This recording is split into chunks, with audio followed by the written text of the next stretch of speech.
오늘은 평생의 소망, 평생의 기쁨이라는 제목으로 말씀을 나누고자 합니다.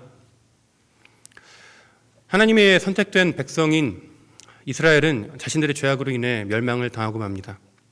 기원전 722년에 북이스라엘이 아수르에 의해 멸망을 당하고 이어서 586년에 남유다가 바벨론에 의해 멸망을 당합니다. 하나님은 수많은 선지자들을 보내 회개를 요청했지만 이스라엘은 항상 그들을 거부했습니다. 제가 마태복음 23장 37절을 읽어드리겠습니다. 예루살렘아 예루살렘아 선지자들을 죽이고 내가 내게 파송된 자들을 돌로 치는 자여 암탉이 그 새끼를 날개 아래에 모음같이 내가 내 자녀를 모으려 한 일이 몇 번이더냐. 그러나 너희가 원하지 아니하였도다. 이스라엘이 멸망하여 포로로 끌려간 뒤에 말라기 선지자를 마지막으로 약 400년 동안 하나님의 말씀이 이스라엘에게 전해지지 않았습니다.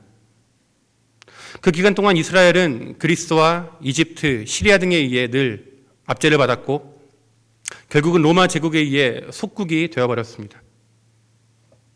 하나님의 말씀도 없고 말씀을 전하는 자인 제사장 바리새인 율법사들은 이미 부패할 대로 부패해버렸고 식민지가 되어 더 이상의 희망도 보이지 않는 암흑과 같은 시대가 지속되었습니다. 하나님은 이런 암울한 시대 속에서 이스라엘을 회복하실 것을 약속하셨습니다. 이스라엘을 죄악에서 돌이키고 새로운 역사를 일으키기 위해 하나님은 늘 남은 자들을 예배해 두셨습니다.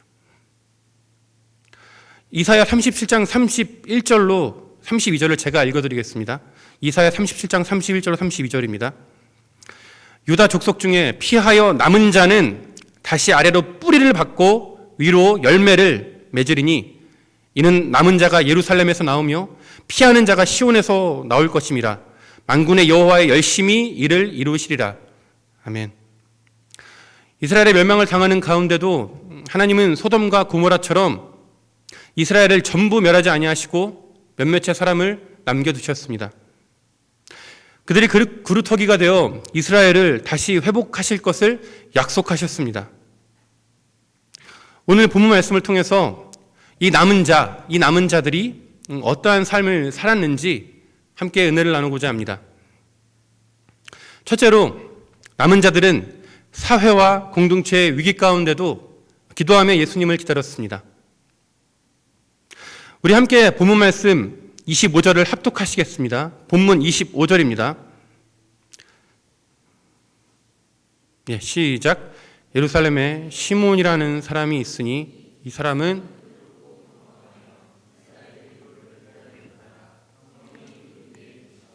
아멘. 본문에서 시므온은 의롭고 경건한 자라고 하였습니다. 의롭다는 말은 정직하게 하나님과 사람의 법을 지킨다는 의미이고 경건하다는 말은 기도와 말씀을 쉬지 않았다는 의미입니다. 그는 하나님의 뜻을 간구하였으며 하나님의 뜻이 이 땅에서 이루어지기 위해 매일 기도하기를 쉬지 않았습니다.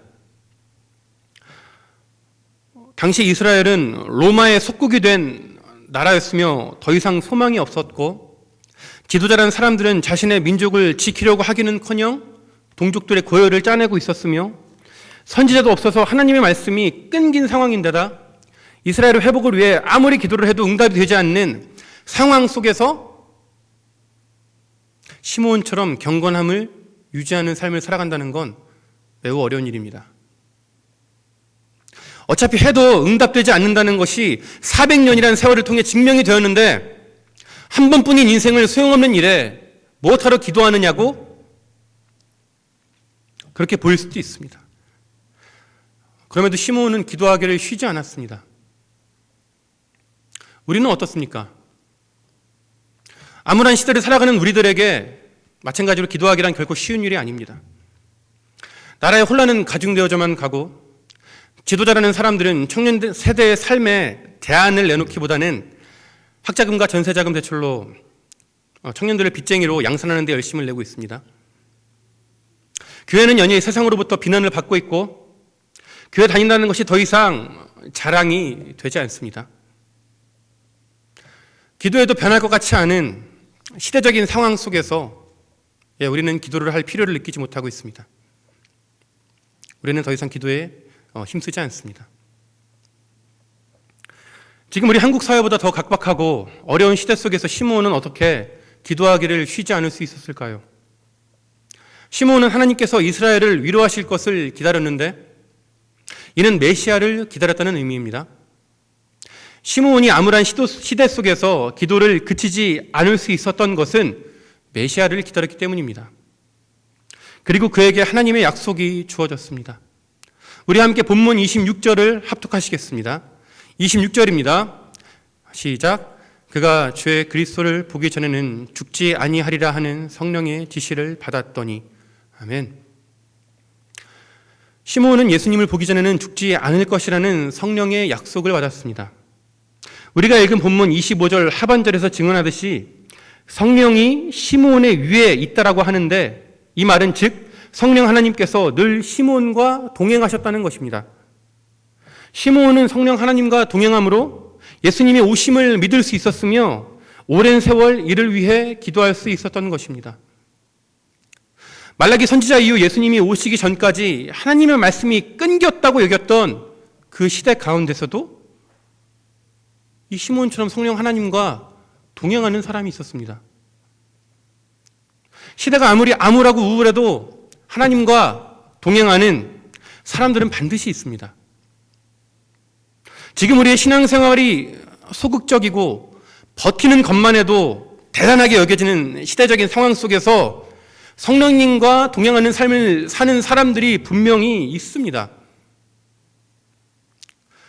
어떻게 그들은 우리와 같은 시대를 공유하며 살아감에도 그런 삶을 살아갈 수 있을까요? 답은 간단합니다. 하나님을 의지했기 때문입니다. 우리도 하나님을 의지할 때 시대를 역행하는 신앙인으로 살아갈 수 있습니다. 하나님을 의지한다는 것은 그분이 나를 도와주심을 믿음으로 담대히 나아가는 것입니다. 나의 환경적인 어려움에도 불구하고 하나님께서 앞서 행하심으로 길을 만드심을 믿는 것입니다.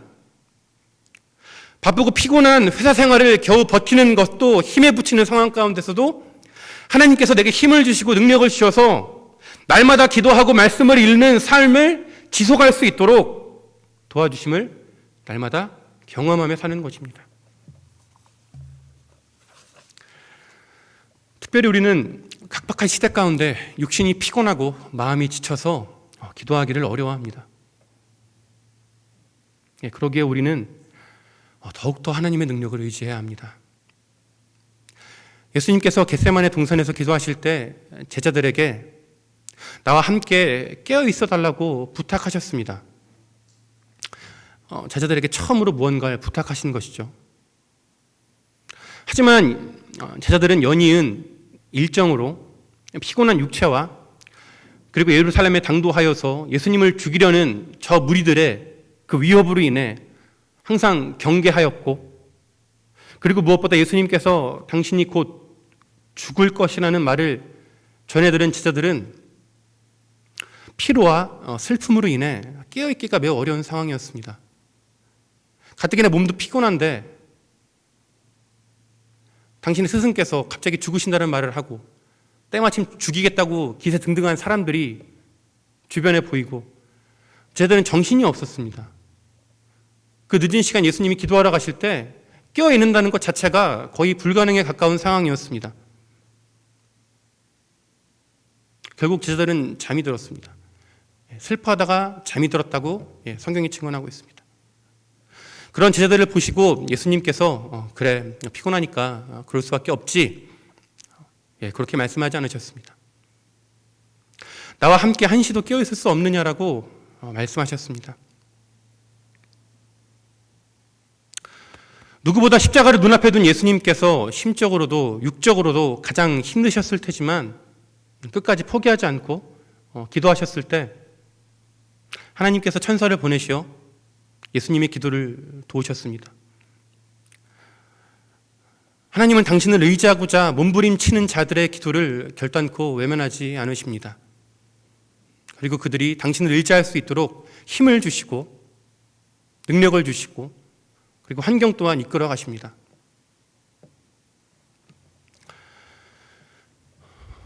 시므온은 마침내 그토록 오랫동안 기다렸던 예수님을 만납니다.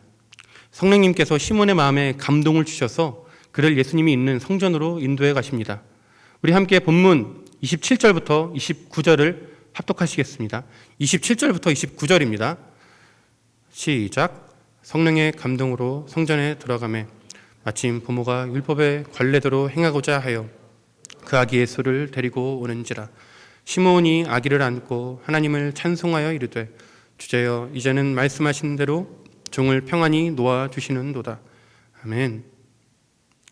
예수님을 본 시므온은 기쁨에 겨워 예수님을 안고 하나님께 찬송을 올립니다.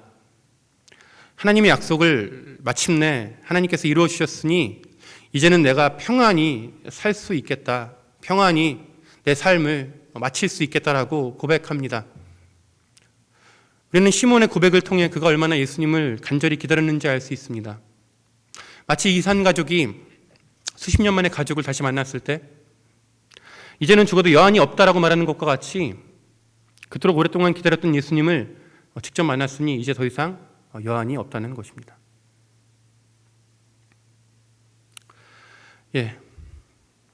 남은 자들의 그런 삶의 태도에 대해서 두 번째로 우리가 살펴볼 것은 남은 자들은 개인의 위기 가운데서도 예수님의 오심을 기도하며 기다렸습니다. 오늘 본문에는 시몬과 같이 오랫동안 예수님의 오심을 기다렸던 안나라는 여자 선지자가 등장합니다. 우리 함께 본문 36절로 37절입니다. 본문 36절로 37절을 합독하시겠습니다. 시작. 또 아셀 집에 바누엘의 딸 안나라는 선지자가 있어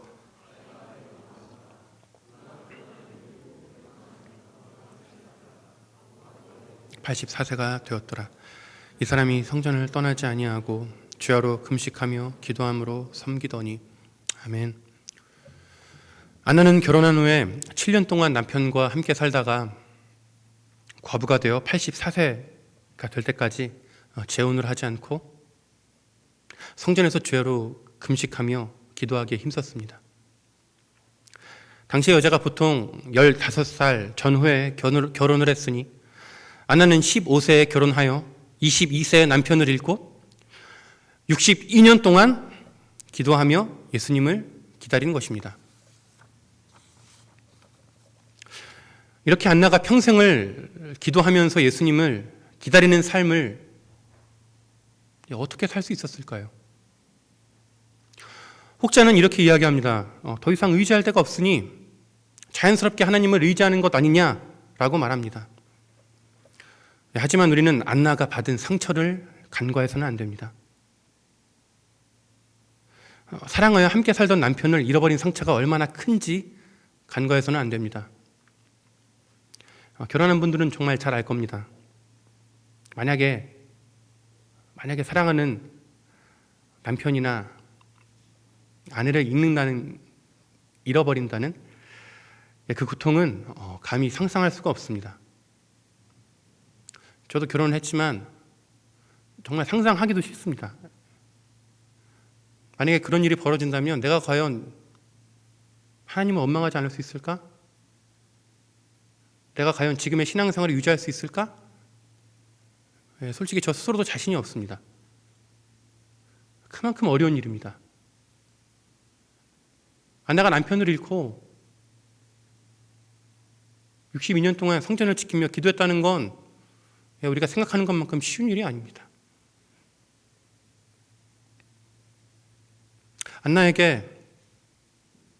안나가 그토록 하나님을 잘 믿다가 사랑하는 남편을 만나서 행복한 삶을 살아가다가 느닷없이 남편이 떠나갔다는 것은 단순히 남편을 잃는 것의 슬픔을 넘어 하나님을 향한 원망이 가슴에 사무치는 일일 수밖에 없습니다. 우리 삶에 개인적인 고난과 아픔이 있을 때 우리는 기도하기 어렵습니다. 지금까지 믿고 따랐던 하나님이 내게 가장 소중한 것을 지켜주지 못했다는 원망이, 내가 그토록 기도했던 것을 외면했다는 원망이 우리의 마음을 강팍하게 만들기 때문입니다. 본문에서 안나가 어떻게 그 상처를 극복했는지의 과정은 구체적으로 말해주지 않기 때문에 우리가 알 수 없습니다. 하지만 우리가 한 가지 확실히 알 수 있는 건 안나가 상처를 받은 이후 쉬지 않고 기도했다는 것입니다. 안나는 끓어오르는 원망과 절망의 마음을 안고 하나님 앞에 나아가 다 쏟아내는 것입니다. 안나가 자신의 상처와 아픔을 다 하나님 앞에 내어 맡길 때 하나님께서 위로해 주시는 것입니다. 단순히 위로하는 것에서 그치지 않고, 한번 그냥 살짝 위로하는 것에서 그치지 않고 그녀의 평생의 삶 가운데서 늘 항상 동행하셨습니다.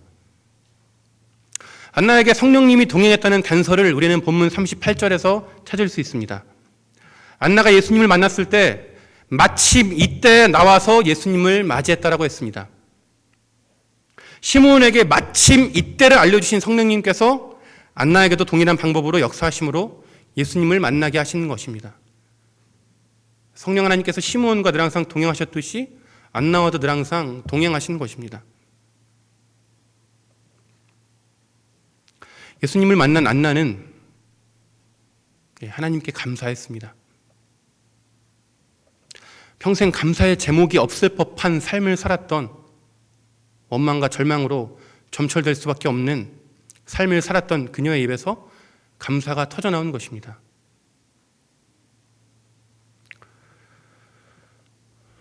그토록 믿고 따랐지만 내게서 남편을 빼앗아 간 하나님임에도 불구하고 예수님을 만났을 때 감사했다는 것은 그녀에게 있었던 상처가 이미 다 치료되었다는 것입니다.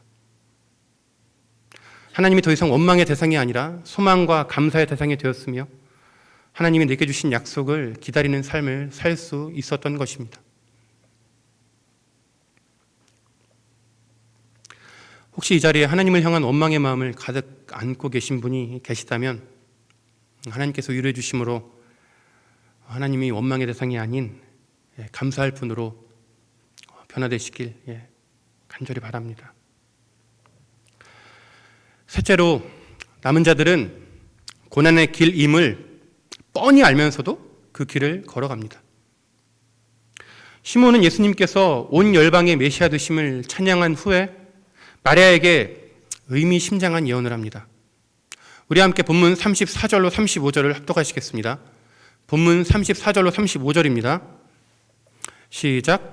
시몬이 그들에게 축복하고 그의 어머니 마리아에게 말하여 이르되, 보라, 이는 이스라엘 중 많은 사람을 패하거나 흥하게 하며 비방을 받는 표적이 되기 위하여 세움을 받았고 또 칼이 내 마음을 찌르듯 하리니 이는 여러 사람의 마음의 생각을 드러내려 함이니라 하더라. 아멘. 시몬은 예수님께서 공생애를 시작하시고 나서부터는 사람들의 죄악과 생각을 밝히 드러내는 그런 삶을 살아가실 것을 예언합니다. 이로 인해 예수님께서 사람들로부터 비방을 받는 모습을 마리아가 볼 것을 예언합니다. 또한 마리아에게 칼이 내 마음을 찌르듯 하리, 이렇게 말했는데 이는 예수님의 비방을 받는 모습을 보고 더불어 더 나아가 결국 십자가에서 자신의 아들이 죽는 것을 볼 수밖에 없는 마리아의 심정을 예언한 것입니다. 본문에서 우리가 주목해 볼 것은 칼이 내 마음을 찌르듯 한다는 예언이 마리아에게만 주어졌다는 것입니다. 요셉에게는 이 말씀이 해당되지 않는다는 것입니다. 본문을 쭉 살펴보시면 시므온이 예수님을 보고 그의 부모에게 축복하였고 그 부모를 향해 예수님에 대해서 이야기했다고 계속 나오는데 갑자기 화제가 마리아 한 사람에게 고정되면서 칼이 내 마음을 찌르게 한다라고 말씀하신 건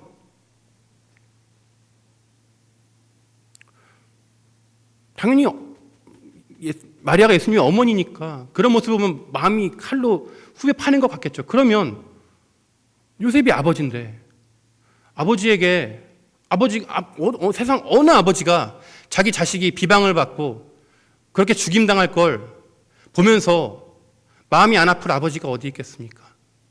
그런데 이 예언에서 제어되었다는 건 예수님이 공생의 삶을 사실 때 요셉은 이 세상에 존재하지 않는다는 걸 의미하는 것입니다.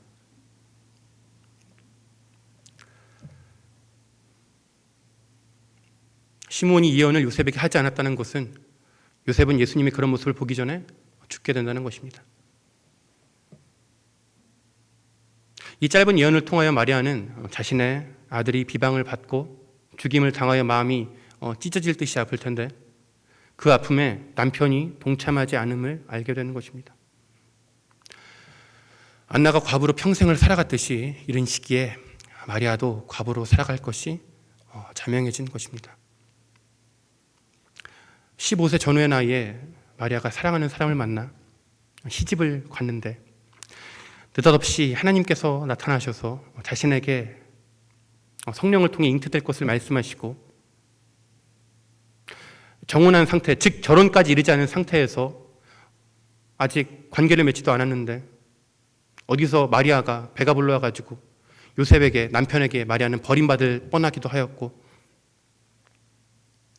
출산이 임박해서는 갑자기 로마 황제가 하지도 않던 호적조사를 선포하는 바람에 150km 가량 되는 거리를 여행하였고, 마침내 도착한 베들레헴에서는 아이를 낳을 방이 하나 없어서 마국간에서 예수님을 낳은 데다가 하나님의 아들을 낳았음에도 정결 예식 때 제물을 살 돈이 없어서 비둘기 새끼로 겨우 예식을 진행하던 찰나에 느닷없이 나타나서 자기의 아들이 비방을 받는 표적이 될 것이며 자신의 마음이 칼로 찔림받는 것 같이 아프다는 예언을 받기까지 이르는 것입니다. 이후에 살펴볼 내용이지만 헤롯이 예수님을 죽이려고 하여 애굽으로 피신을 가기까지 이릅니다. 만약에 여러분이 이런 상황이었다면 여러분의 신앙을 지킬 수 있겠습니까?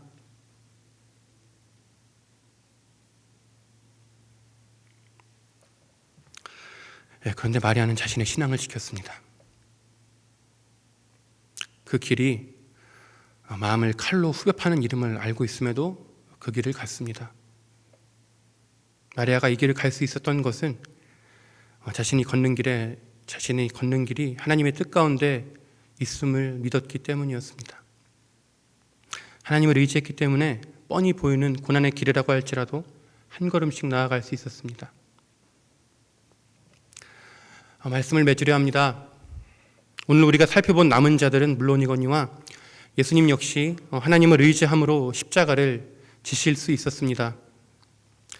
하나님을 의지하여 하나님의 뜻을 기다리며 기도하는 삶은 부담스럽고 고통스러운 삶이 아닙니다. 우리는 예수님께서 십자가를 지실 때 힘에 겨워 억지로 지셨다고 생각하곤 합니다. 하나님 아버지의 뜻이니 어쩔 수 없이 지셨다고 여깁니다. 하지만 그렇지 않습니다.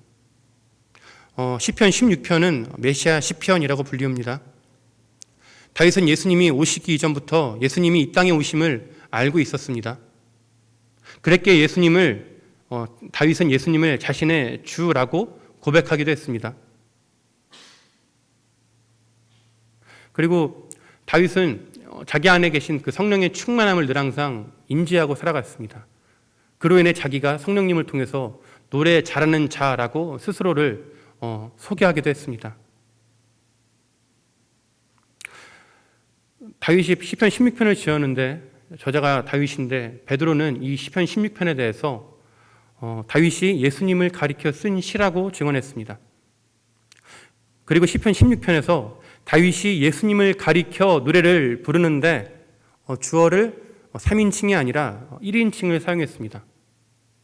다윗이 예수님을 향해서 노래를 부르면 내 주여 혹은 당신이 이렇게 해야 되는데 주어가 전부 다 나입니다. 나. 다윗이 예수님을 가리켜 찬송했다고 하면, 노래했다고 하면 주어가 3인칭이 되는데 1인칭이라는 것은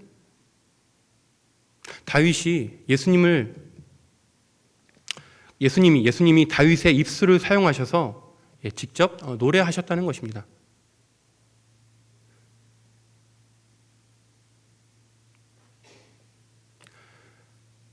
이 시편 16편을 쭉 살펴보시면 예수님이 십자가 지시는 그 마음이 잘 드러나 있습니다. 결론 부분에서 하반절을 보면 십자가를 지시는 그 예수님이 자신의 마음을 토로하시는데 가장 많이 쓰인 단어가 기쁨입니다. 기쁨.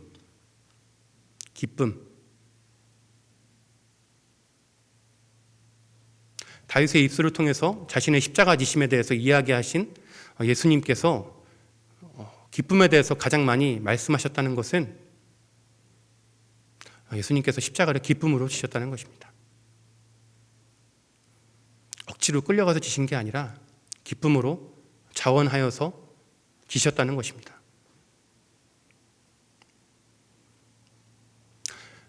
예수님께서 십자가에 달리시기 전에 제자들을 위해서 기도하실 때 예수님은 이렇게 기도하셨습니다. 아버지, 나에게 있는 기쁨을 내 사람들에게도 주십시오 라고 기도했습니다. 즉 예수님은 기뻐하심으로 십자가를 지신 것입니다. 그리고 기뻐하심으로 공생애를 담당하셨고 기뻐하심으로 이 땅에 오신 것입니다.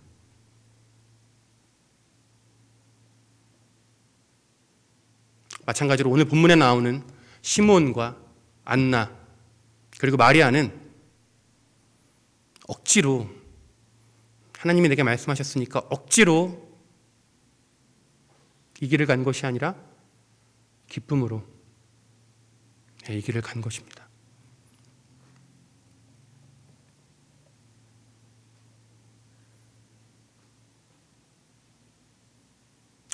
하나님께서 우리를 남은 자로 부르셨습니다.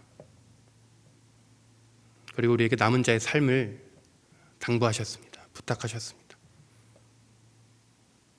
그 삶이 너무나 고난스러워 보이고 도저히 내가 질 수 없을 것 같은 그런 삶처럼 보인다고 할지라도 우리가 포기하지 않고 기도하고 우리가 말씀을 읽기에 최선을 다하고 우리가 기도하기를 몸부림친다면 우리가 지금 이 자리에 나와서 앉아서 예배하는 것이 우리에게 자연스럽듯이 우리가 날마다 하나님을 의지하는 삶이 어느 순간부터 자연스러워질 것입니다. 그리고 세상에서의 성공이 아닌 하나님의 뜻대로 살아가는 그 삶,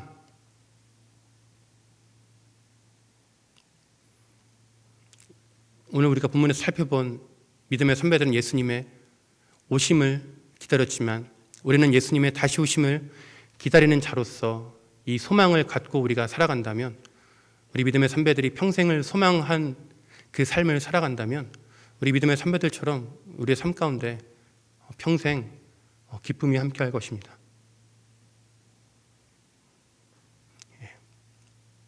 부디 평생의 소망을 가지시고 평생 하나님과 동행함으로 기뻐하는 삶을 살아가는 저와 우리 남서울 평촌교회 우리 성도들이 되기를 예수님의 이름으로 축원합니다. 우리 함께 찬양하겠습니다.